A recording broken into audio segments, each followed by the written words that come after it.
اس مختصر اور فانی زندگی میں اللہ نے بڑے عجائب و غرائب دکھائے۔ ایک دفعہ میں یہاں امام ہو گیا تھا، ابتدائی زمانہ تھا، میں تھا اور ایک مؤذن صاحب تھے۔ وہ مؤذن صاحب مسجد میں سوتے تھے، پیچھے ایک چھوٹا سا کمرہ تھا، اس میں رہتا تھا۔ عشاء کے بعد ایک شخص آیا، اس نے کہا کہ ہم جنازہ لائیں گے لیکن ذرا دیر سے لائیں۔ مجھ سے غلطی ہو گئی، میں نے کہا چلو ٹھیک ہے۔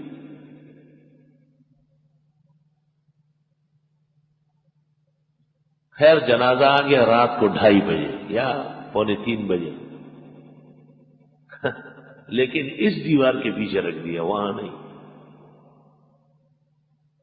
میں کمرے میں وضو کر کے باہر نکلا تو میں نے دیکھا کہ یہ تمام مکانات محلات جو ہے یہ سب لوگوں سے بھرے ہوئے ہیں، اور جنازہ کم از کم 20 گز لمبا ہوگا، اور اس کے اوپر سفید چادر ڈلی ہوئی ہے۔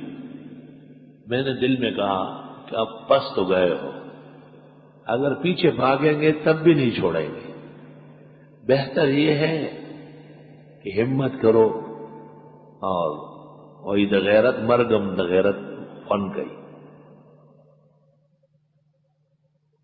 میں آیا، میں نے کہا صفحے بناؤ، تو صفحے اس طرح بنائی جیسے ایک کے اوپر دوسرا کندھے پہ سر رکھے دیکھنے کے لیے۔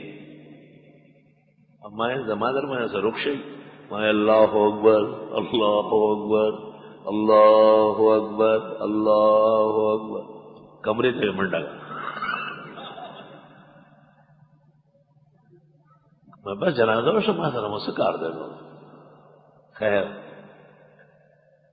اب کمرے کی طرف میں کیا، کمرے کا دروازہ نہیں مل رہا، میں نے کہا دروازہ پیک کر لیا، کیا مصیبت۔ اور جنازہ انہوں نے ایسا اٹھایا نہیں ہے بلکہ جنازے کے نیچے ہاتھ دے کے ایسا لٹو کی طرف پھرایا، ایسا محلات کے اوپر مکانات کے اوپر جنازے کو ایسے جیسے کوئی بچے گیند کو مارتے ہیں نا، ایسا مار رہے تھے۔ میں نے کہا مارو نہیں، جلاؤ اور اپنا کام کرو۔ صبح تک عجائب و غرائب نظارے نظر آ رہے تھے۔ تو بعض اوقات کسی خوفناک صورت میں بھی متشکل ہو جاتے ہیں، چونکہ معلومات مجھے ان کے بارے میں بہت زیادہ تھی، تو مجھے یقین تھا کہ زیادہ ضرر نہیں دے سکتے اللہ کے فضل و احسان سے۔ ہاں بشری تکلیف ہوتی ہے، خون گرم ہو جاتا ہے، دل کی دھڑکن پیدا ہو جاتی ہے۔ کچھ مدت جب گزر گئی تو ایک نوجوان آتا تھا کام کرنا ہے، محلے میں کہیں کام کرتا تھا، نمازوں میں آتا تھا، لیکن مجھے اس پر شبہ ہو گیا کہ یہ کوئی اور نسل ہے، وہ پریوں کی نسل سے تھا۔ ایک دن میں نے اسے ایسا پکڑا ہاتھ سے تو وہ یکدم لڑکی ہو گیا، لڑکیوں کا لباس، ہونٹ، سب چیزیں، اور یہاں تک کجل اور زلف ایسے پیچھے کی طرف۔